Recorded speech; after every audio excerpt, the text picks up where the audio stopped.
Você saberia dizer em inglês permitido e pastor? Não? Então vamos aprender nesse trechinho de Assassin's Creed. You mentioned a creed before. What is it? Nothing is true. Everything is permitted. That is rather cynical. It would be if it were doctrine, but it is merely an observation of the nature of reality. To say that nothing is true is to realize that the foundations of society are fragile, and that we must be the shepherds of our own civilization. To say that everything is permitted is to understand that we are the architects of our actions, and that we must live with their consequences, whether glorious or tragic. Assassin's Creed é um jogo de videogame e todos os personagens e eventos são ficcionais. Em alguns jogos da série, eles são mais abertos, tem um mundo mais aberto, como se fosse um jogo de RPG mesmo, e outros têm uma missão um pouco mais definida e uma sequência básica de eventos. A premissa desse jogo é que existem dois grupos, ou ancestrais desses dois grupos em alguns jogos.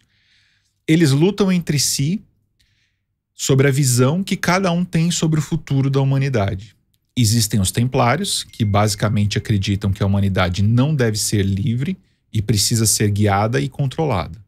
Já os Assassinos, ou Liga dos Assassinos, de qual faz parte o personagem principal que a gente está falando, eles defendem muito a questão da liberdade de escolha de cada pessoa. O diálogo que nós vimos é entre Ezio Auditore, um dos membros mais conhecidos da Liga dos Assassinos, e Sofia. A Sofia, ela ajuda o Ezio a desvendar alguns mistérios, e por isso ela é capturada pelos Templários. Em dias anteriores a essa cena, o Ezio consegue salvar a Sofia, então eles viajam por algum tempo até a biblioteca de Masyaf. Na entrada da biblioteca, eles conversam sobre o credo da Liga dos Assassinos. Creed significa credo, no sentido de um conjunto de crenças, e é o que dá nome ao jogo, Assassin's Creed, Credo dos Assassinos. A Sofia ela vai ser a esposa do Ezio mais pra frente. Logo no começo, a Sofia pergunta: You mentioned a creed before.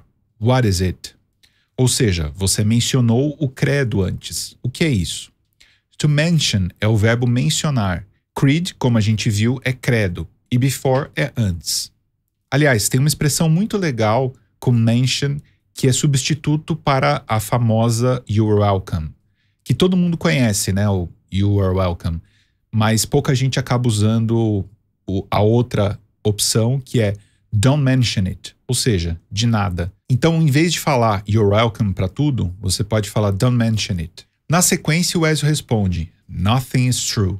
Everything is permitted. Que significa nada é verdadeiro ou verdade.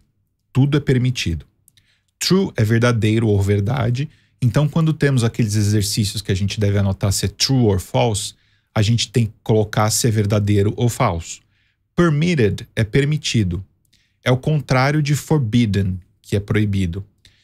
É uma outra forma um pouco mais coloquial e moderna de se dizer permitido é allowed.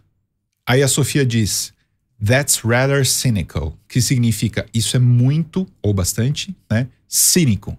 Então, cynical é a palavra cínico. E o rather aí tem a intenção de aumentar a palavra que vem depois. Rather tem outros usos e significados também, mas nesse caso pode ser entendido como muito ou bastante. Por exemplo, você poderia dizer, o inglês da sua amiga é muito bom. Então ficaria, My friend's English is rather good. Got it? Então o Ezio responde, It would be if it were a doctrine. Que quer dizer, seria se fosse uma doutrina, ou seria isso se fosse uma doutrina. Ou seja, se fosse um conjunto de ideias a serem ensinadas. Doutrina, né? Doctrine. E nessa mesma frase tem uma coisa muito interessante também. Vocês notaram que ele fala it were? Normalmente a gente aprende que é I was, you were, he or she, it was, we were, and they were, certo? Mas quando são situações hipotéticas, como nesse caso, a gente usa o were. Por exemplo, eu poderia falar, se eu fosse rico, compraria uma Ferrari. Ficaria, If I were rich, I would buy a Ferrari. Ok? Seguindo, ele fala, But it is merely an observation of the nature of reality. Mas isso é somente uma observação da natureza da realidade. Lembra que ele não disse que não era uma doutrina, algo a ser ensinado? Então, credo seria uma observação da natureza da realidade. E o Ezio continua explicando: To say that nothing is true is to realize that the foundations of society are fragile and that we must be the shepherds of our own civilization. Ou seja, dizer que nada é verdadeiro, ou verdade, como a gente viu, é perceber que as fundações da sociedade são frágeis e que nós devemos ser os pastores da nossa própria civilização. Tem duas palavras interessantes nesse trecho. Uma é o verbo to realize, que significa perceber. Muito cuidado. Essa palavra a gente chama de false friend, que é um falso cognato, que é uma palavra que parece com alguma em português, mas não é. Você achou que era realizar? Então não é. É perceber. To realize, então, perceber. Para a gente falar realizar em inglês, um dos melhores verbos que a gente pode usar é to accomplish. E a segunda palavra legal aí nesse trecho é shepherd, que significa pastor. Igual das ovelhas mesmo. Mas nesse trecho, e em vários outros da literatura que a gente pode achar também, ele é usado no sentido figurado. Ou seja, como uma figura ou uma pessoa que guia. E para terminar, to say that everything is permitted is to understand that we are the architects of our own actions and that we must live with their consequences, whether glorious or tragic. Que significa? Dizer que tudo é permitido é entender que nós somos os arquitetos das nossas próprias ações e que nós devemos viver as suas consequências, sejam elas gloriosas ou trágicas. Lembram que no começo a gente disse que os assassinos lutam pela liberdade? Então essa frase simboliza muito bem isso, que podemos fazer o que a gente quiser, na verdade, mas a gente tem que lidar com as consequências dos nossos atos. Tem uma estrutura interessante no final desse trecho, que é whether.